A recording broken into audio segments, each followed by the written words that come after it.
बेटा today the topic of our discussion will be subsidiary books. अब आपको भी पता है सब्सिडरी बुक्स होता है जब हम डिफरेंट नेचर की ट्रांजैक्शंस को डिफरेंट बुक्स में क्लासीफाई करते हैं, उसको सब्सिडरी बुक्स बोलते हैं। और जो सब्सिडरी बुक्स होती हैं बेसिकली हम इनको दो पार्ट्स में डिवाइड करते हैं। एक होती हैं स्पेशल जर्नल, एक होता है journal proper. Special journal means कि फॉर एग्जांपल कि जैसे हमने ट्रांजैक्शंस लिए हैं जो कैश, ये बेसिकली 5 तरह की होती हैं special journal. One is cash book, second is purchase book, third is sales book, fourth is purchase return book and last one is your sales return book.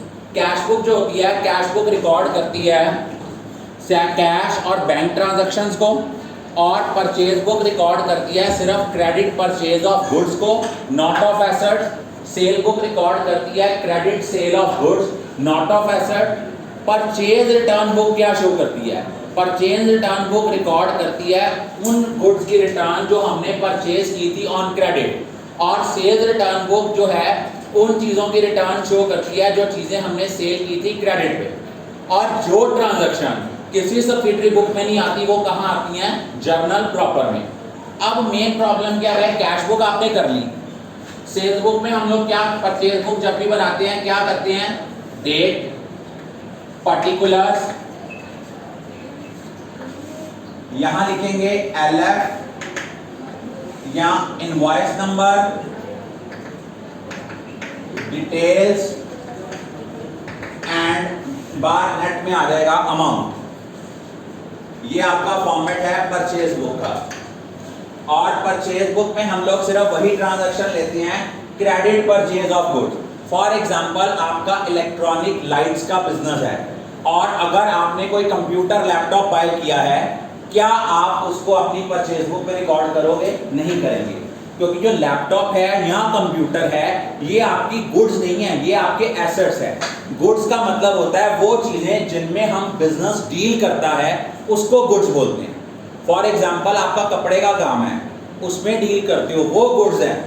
अगर आप कपड़े के अलावा कोई और चीज क्रेडिट पे खरीदते हो, उसको परचेज बुक में रिकॉर्ड नहीं करना, बिकॉज वो आपकी गुड्स नहीं है, वो आपके एसेट्स है। तो जो परचेज बुक होती है it records only credit purchase of goods, not of assets. ना तो कैश ट्रांजैक्शन लेनी है, ना एसेट से रिलेटेड ट्रांजैक्शन लेनी है, सिर्फ कौन सी ट्रांजैक्शन लेनी है? Credit purchase of goods. और सेल्स बुक क्या होता है? Sales book records only credit sale of goods. Credit sale mean अगर आपने क्रेडिट पे जिनको चीजें बेची हैं उन्हीं को आपने रिकॉर्ड करना है।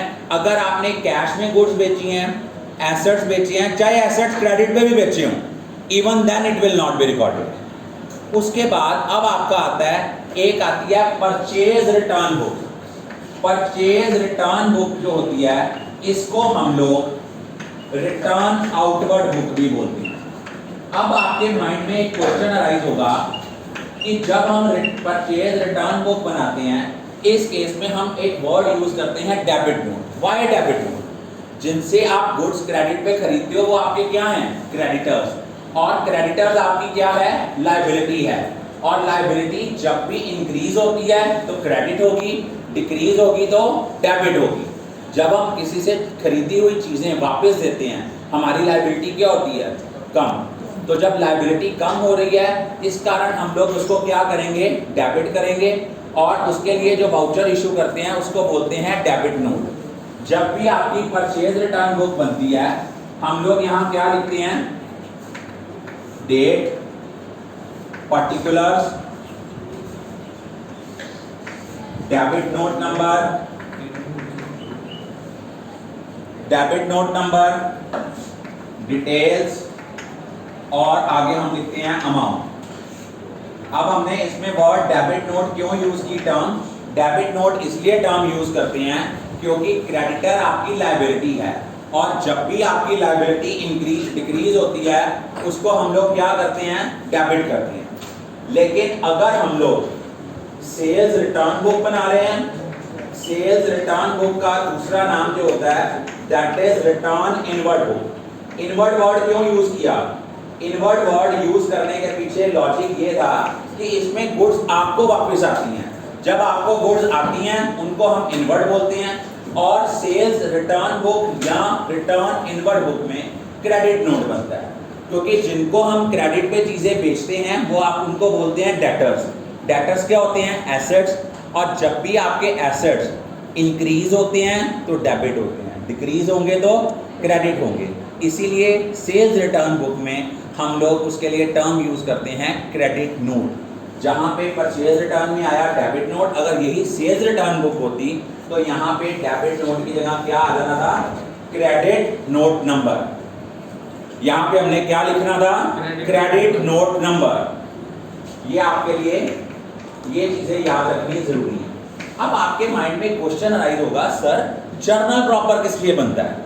कैश और बैंक ट्रांजैक्शन कैश बुक में आ गई, credit purchase of goods purchase book में आ गया, credit sale of goods sales book में आ गया। अगर आपने क्रेडिट पे कोई चीजें खरीदी हैं और उनको रिटर्न किया है, वो आपका परचेज रिटर्न बुक में आ गया।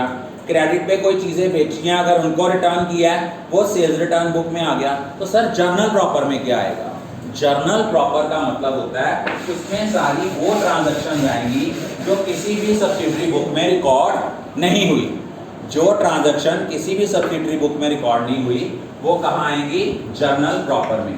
अब वो ट्रांजैक्शन होती क्या है?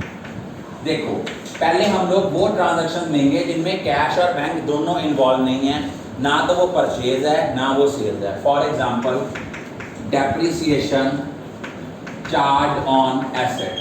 अब जब हम डेप्रिसिएशन चार्ज करते हैं एसेट्स के ऊपर तो एंट्री क्या बनती है? Depreciation account debit to asset account. Clear? It mean इसको भी रिकॉर्ड, इसको कहाँ रिकॉर्ड करेंगे? जर्नल प्रॉपर में।